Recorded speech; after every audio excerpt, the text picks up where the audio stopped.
Farmacias Medicity, la cadena de farmacias más grande del país, ahora llega a tu casa. Pídenos a domicilio al 1-800-633-424. 1-800-633-424. Quédate en casa. Damos la bienvenida a uno de los expertos en el tema de salud que está dándose ahora el combate contra la COVID-19. Se trata del doctor Claudio Galarza, médico del Hospital Monte Sinaí, especialista en enfermedades autoinmunes con estudios en la Universidad de Nueva York. Doctor Galarza, le hemos contactado para un nuevo balance el día de hoy, cuando el COE cantonal ha decidido mantener a la ciudad de Cuenca en semáforo amarillo con restricciones adicionales en cuanto a la movilidad y a la libertad de acción, restringidas a través de un toque de queda que se inició ya en esta semana desde las 7 de la noche. Una novedad que suma a las preocupaciones que existen en cuanto a las malas estadísticas que se manejan en el país es la declaración de la Coordinación Zonal 6 que ha señalado que suspende temporalmente su vocería, que las cifras relacionadas con la evolución de esta enfermedad en el Cantón Cuenca ya no se las emitirá aquí localmente, que tendremos que esperar las cifras que se emitan desde la capital de la República. Esta semana ha sido bastante proficuo en cuanto a informaciones de que las cosas se van cada día centralizando más. Aparentemente ahora toca también para la información relacionada con el avance de esta enfermedad, sabiendo que esta información es vital y urgente para todos los actores. Le damos la bienvenida y con su comentario inicial sobre la situación que vive el Cantón Cuenca y la zona 6 que incluye las provincias de Azuay, Cañar y Morona Santiago. Bienvenido. Muy buenos días, Gustavo. Gracias por la invitación nuevamente. Bueno, sí, las últimas 2 semanas hemos visto que la cantidad de contagiados y personas que ya presentan síntomas, algunos no tan fáciles de tratar, se ha multiplicado. Personalmente he visto familias enteras de pacientes, 10, 12 miembros, donde 1 o 2 están contagiados y necesitan realmente ayuda urgente, y el resto de miembros de la familia muestran cambios en la sangre compatibles ya con procesos inflamatorios. Veo que estas familias están desprotegidas completamente en el sentido de que no tienen ninguna guía por parte de las autoridades, no saben qué hacer, no tienen información de lo que se trata la enfermedad. Están preocupados obviamente en los respiradores, los cuidados intensivos, pero lo que yo estoy viendo es que vamos a tener muchos pacientes fuera del orden hospitalario que necesitan ayuda, necesitan información, necesitan conocer que si bien es un virus, en realidad lo que provoca el virus es un proceso inflamatorio e hiperinflamatorio que es posible controlarlo. Los médicos sabemos controlar la inflamación y es necesario encontrar a estos pacientes, a estas familias y darles apoyo. Igualmente, es absolutamente claro que después del Día del Padre y de la Madre, las reuniones familiares provocaron que estas familias se contagien. Los jóvenes, he visto que generalmente los que están afectados más son los padres y los abuelos. Los jóvenes están contagiados, sí, no tienen síntomas, son asintomáticos, presentan algunos cambios en la sangre, pero los que lo están pasando mal son los padres y los abuelos. Y lamentablemente ayer y anteayer derivé a 2 pacientes al hospital regional con ya una neumonía clara, una neumonitis por COVID, comprobada por PCR, y ya no pudieron recibirlos, los enviaron a casa.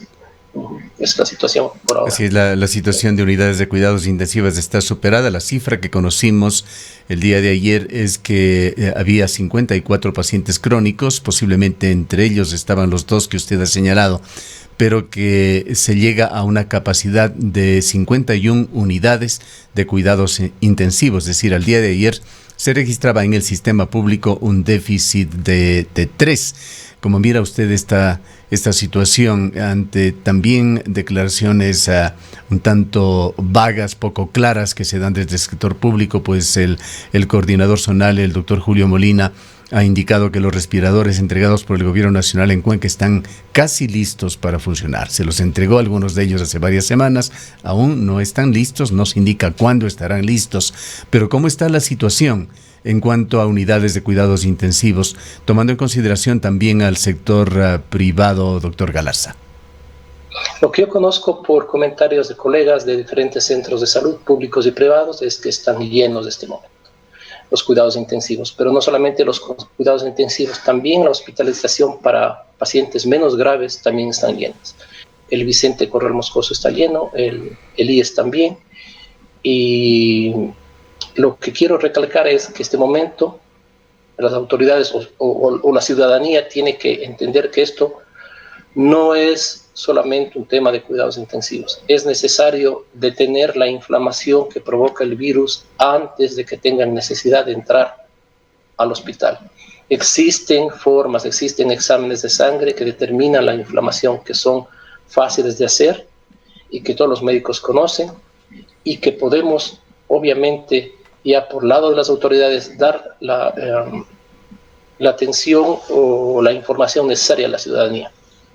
Hay muchos pacientes, muchas familias que están contagiadas y este es el momento para que puedan realizarse exámenes o vayan donde su médico para que éste pueda tratar la inflamación que causa el virus y evite así la hospitalización. Las complicaciones son muy rápidas. Hemos visto que de un día para otro, hoy día está bien, tiene un grado de inflamación moderado y al día siguiente ya tiene una neumonitis, necesita ya hospitalización. Entonces, el ruego es aquí, no pierdan tiempo, busquen ayuda médica y recalco, inflamación, hay que controlar la inflamación.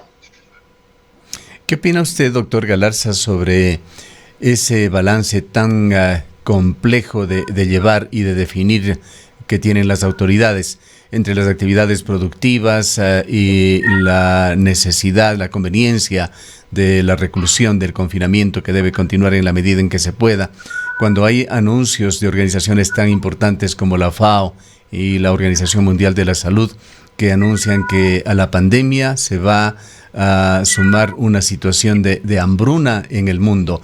Datos muy preocupantes se dieron en esta semana señalando que aproximadamente la mitad de la clase media en Latinoamérica podría sobrepasar esos límites y empezar a contarse entre la población que sufre hambre en el mundo. Yo estoy absolutamente de acuerdo que el tema del semáforo rojo-amarillo rebasa más allá de lo que estamos viviendo. El problema económico es grave y también tenemos que entender que el virus tiene su propia estrategia. El virus es más inteligente que nosotros y está buscando cómo sobrevivir. Sabemos que las mutaciones le permiten al virus ser mucho más contagioso y menos letal, lo cual va a alargar los contagios y nos obliga a cambiar las estrategias también. Y hablábamos con ustedes hace un par de meses que es necesario sectorizar la ciudad. Obviamente llamar al 911 donde nadie te contesta o buscar ayuda solamente en los hospitales o los centros de salud donde la gente tiene miedo de asistir. Necesitamos sectorizar la ciudad, poner centros móviles que puedan estar con protocolos claros que la autoridad sanitaria debe dar para prevenir el contagio y también que los pacientes empeoren. Es necesario sectorizar la ciudad con centros móviles, con protocolos claros. La autoridad hasta el día de hoy no ha emitido ningún protocolo de manejo de los pacientes que estén por fuera de los hospitales. Y eso obviamente es responsabilidad pura y dura del Ministerio de Salud Pública. Tiene que informar no solamente a los hospitales, tiene que informar a los médicos de toda la red de salud. Eso incluye la privada y debe informar a la ciudadanía. No tenemos liderazgo para informar a la gente qué es lo que debe hacer. No solamente la gente que está en los hospitales. Necesitamos que el 80% de la gente que puede contagiarse y necesita información sea informada a través de un liderazgo claro y académico. ¿Qué conoce usted y se ha articulado de alguna manera con la academia y con la comunidad científica de Cuenca esta aplicación que ha sido anunciada tanto por el alcalde a mitad de la semana como por el gobernador. Acabo de hablar en un reportaje que lo transmitimos para nuestros oyentes de esta aplicación para celulares que serviría para hacer un seguimiento puntual de los casos y apoyar con esto a un mejor control de los círculos epidemiológicos. Me parece que es una iniciativa buena, sin embargo, sí me gustaría de que los médicos que están en el día a día, los médicos de los hospitales públicos, por ejemplo, que conocen la enfermedad, que están tratando y conocen las deficiencias, que sean incluidas también en esos comités. Yo sé de que no tienen todos los medicamentos que necesitan en este momento para ser tratados. La autoridad dice que sí, que el abastecimiento es normal, pero en realidad no están usando los medicamentos porque no tienen en este momento. Entonces, me parece que en esos comités de expertos deberían estar las personas, los médicos de la parte pública que están tratando el día a día a estos pacientes, porque obviamente la especialidad de epidemiología ha sido muy necesaria en estos momentos, pero no debemos olvidar que los colegas epidemiólogos no ven pacientes. Entonces es necesario que las personas que están viendo este momento en todos los hospitales públicos y privados, pacientes, sean incluidos en las opiniones, porque una cosa es decirlo y otra cosa es hacerlo.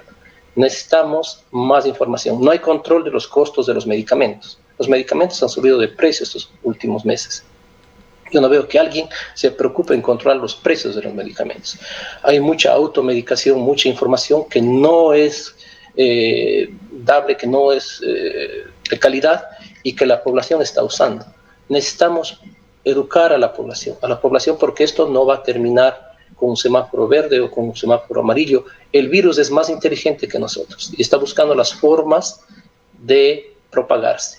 Y nosotros tenemos que tener claro, necesitamos una autoridad de salud que nos diga, porque es la autoridad, qué debemos hacer en cada caso, con protocolos claros y conjuntamente con los médicos que ven pacientes, porque hay muy buenos especialistas en epidemiología, pero no ven pacientes. Entonces la realidad se separa de la teoría. En cuanto a protocolos claros, ojalá usted tenga una respuesta a esto. ¿Cuántas personas pueden reunirse sin violar la ley en la ciudad de Cuenca?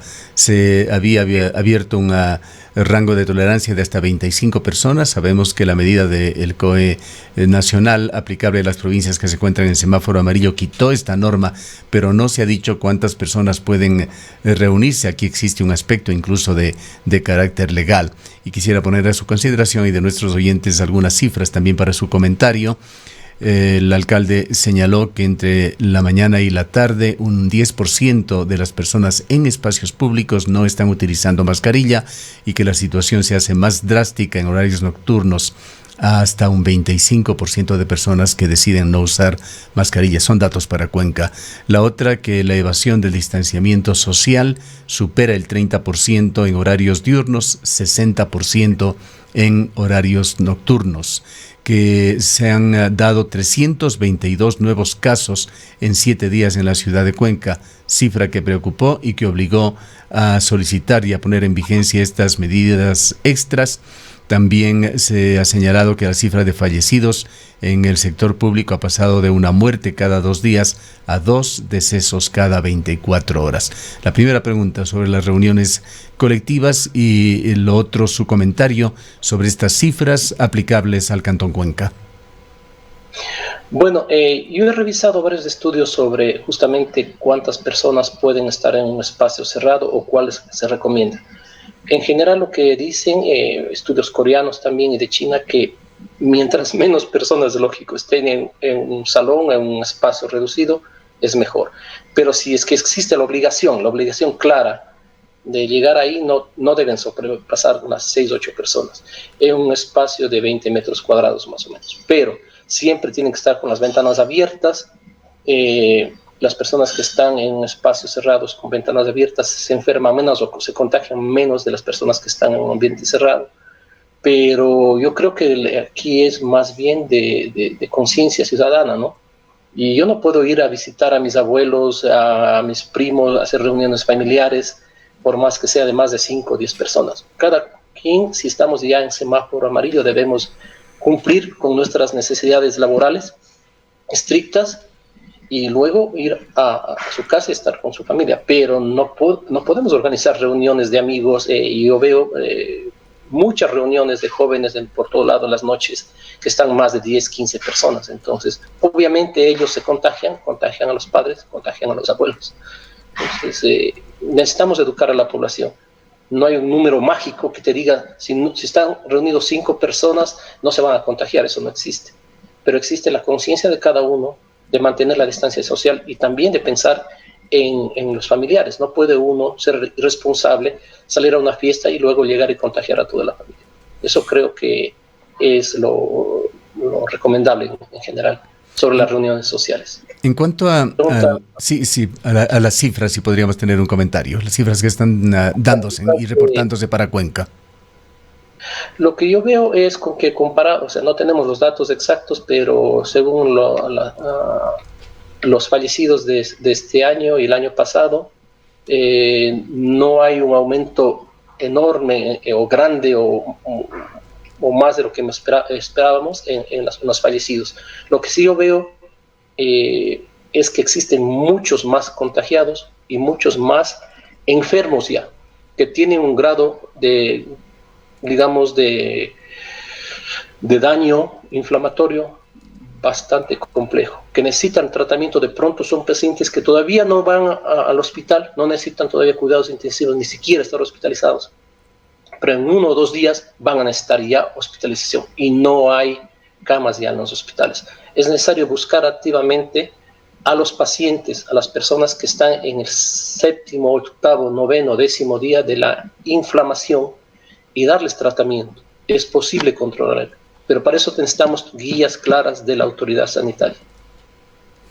Sobre la perspectiva en el largo plazo, quisiéramos su punto de vista, doctor Galarza. Hay expertos en el mundo como el doctor Anthony Fauci, uno de los referentes, asesor del gobierno norteamericano, quien coincidentemente con otros expertos a nivel mundial hablan de que la crisis de la COVID-19 está para quedarse y que por 4 años el mundo no funcionará de acuerdo con los cánones que eran considerados normales antes de la pandemia. Pero hay visiones un tanto más optimistas. Hoy escuchábamos a Roque Sevilla, exalcalde de la capital de la República, que aspiraba a que a mediados del próximo año el sector turístico pueda recuperarse significativamente en el marco de una nueva normalidad que permitiría ya una serie de actividades que hoy están prohibidas o restringidas. ¿Cuál es su visión con respecto al desarrollo de esta enfermedad? Y hay un detalle también, la expectativa está puesta mucho en el desarrollo de la vacuna. Se han dado avances muy importantes que han sido anunciados en las 2 últimas semanas. La vacuna, efectivamente, o las vacunas podrían empezar a distribuirse tan pronto como el primer semestre del próximo año, o quizá incluso se dice que antes. Pero también aquí hay comportamientos sociológicos en el mundo que son difíciles de entender. Pues en esta semana se divulgó también una encuesta en la población de los Estados Unidos de América, en donde más de un 50% de la gente dice que no se vacunaría, que no confían en las vacunas. Bueno, indudablemente, aparte de las necesidades del turismo, yo creo que un problema biológico va a ser muy complicado controlar con temas burocráticos. Yo estoy de acuerdo con el doctor Fauci de que lo que vivíamos antes no va a ser igual. No sabemos, obviamente, por temas regionales, cómo se comportará cada país y si mejorará o no el turismo en el Ecuador. Pero está claro de que la enfermedad va a continuar. Probablemente no sea tan letal o tan rápido, pero vamos a tener mayores contagios. La esperanza de la vacuna es real, pero también debemos saber que no es una solución final. Lo que estamos haciendo es tomar otro virus, un adenovirus, y colocarle ahí el receptor del coronavirus. O sea, estamos haciendo una quimera, se llama. Quimera, que es el monstruo mitológico que tenía diferentes cabezas. Entonces, estamos armando de otro virus, colocando la cabeza del virus del coronavirus, y luego vamos a inyectar en las personas, para que así el sistema inmune reaccione y forme defensas. Pero probablemente también acompañado a esas defensas van a venir complicaciones, no solamente de la misma vacuna, pero también complicaciones en su forma de producción.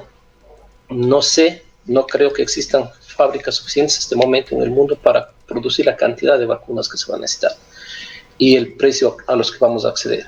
Existe una estrategia que me parece mucho más lógica, que están trabajando los israelitas, es producir un anticuerpo monoclonal contra el virus. ¿Qué significa esto?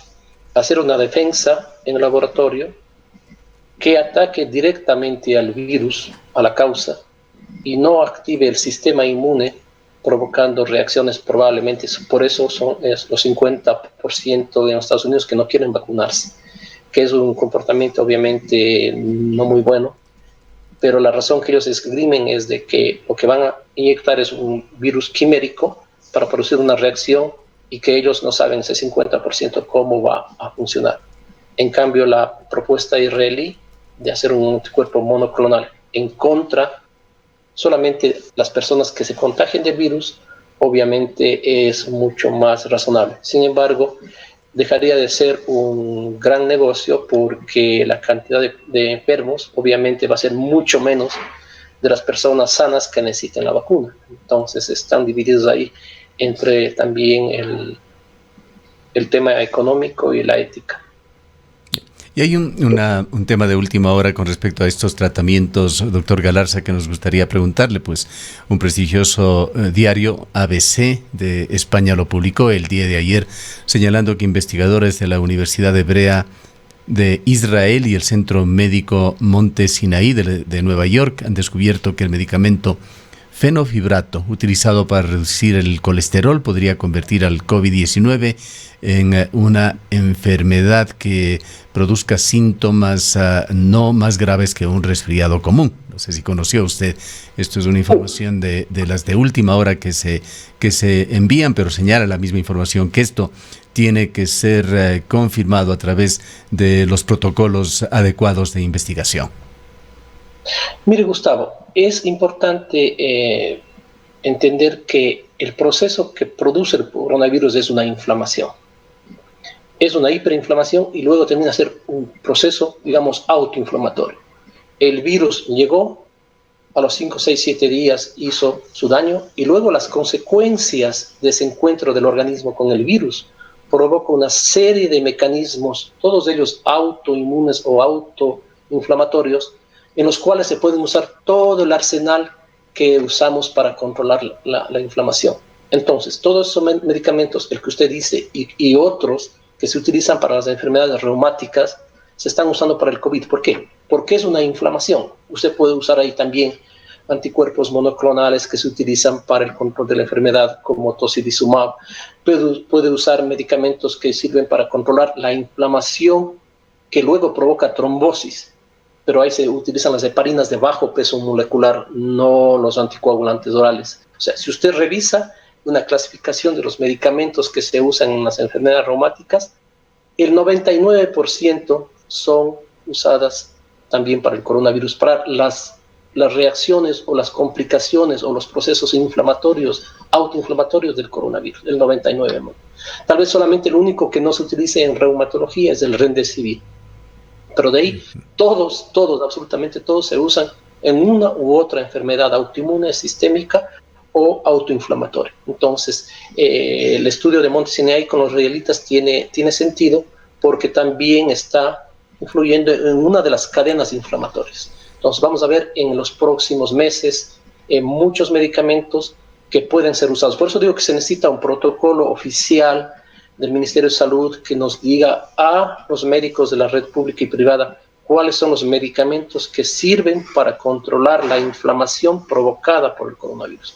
No estamos pidiendo estudios clínicos de la vacuna, sabemos que no está aprobada. Necesitamos guías prácticas diarias, pero tiene que ser emitida por una autoridad. Los médicos sabemos qué usar, pero la autoridad es la que tiene que guiar, para bien o para mal, tiene que guiar. Y para finalizar, doctor Galarza, a pesar de todas las advertencias que se han hecho a través de los medios de comunicación y en sendos comunicados por parte de las autoridades de salud en el país, muchas personas se automedican. Hemos conocido de varios casos en la ciudad de Cuenca, algunos cercanos, de personas que a pesar de todo lo que se dice están utilizando, por ejemplo, el dióxido de cloro. Ayer se reportó un deportista federado con potencial incluso de convertirse en un deportista olímpico intoxicado por haber ingerido este compuesto. Un comentario final para cerrar este diálogo. Respecto a esto, ¿qué le puedo decir? Mire, la población no tiene información. Si los obispos de la Iglesia Católica abandonan su fe y le rezan al dióxido de cloro, y las autoridades de salud municipal rezan por la salvación, o sea, estamos con los roles confundidos aquí.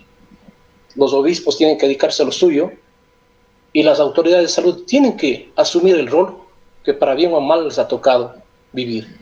Yo sí hago un llamado para las autoridades de salud que por favor ayuden al 80% de la gente que se está contagiando, que afortunadamente no van a necesitar llegar a un hospital, pero las consecuencias de pasar una inflamación por coronavirus pueden repercutir en el futuro. Por ejemplo, un 30% de ellos pueden tener en 2-3 años una fibrosis importante de pulmón.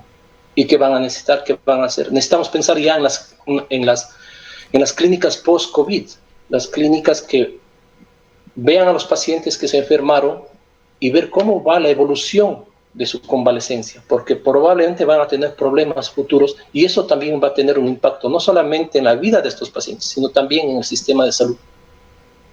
Bien, queremos agradecerle al doctor Claudio Galarza, quien ha hecho un balance de la situación actual, situación coyuntural que vive el Cantón Cuenca y la zona 6 por el avance de la COVID-19. El doctor Galarza es médico del Hospital Monte Sinaí, especialista en enfermedades autoinmunes.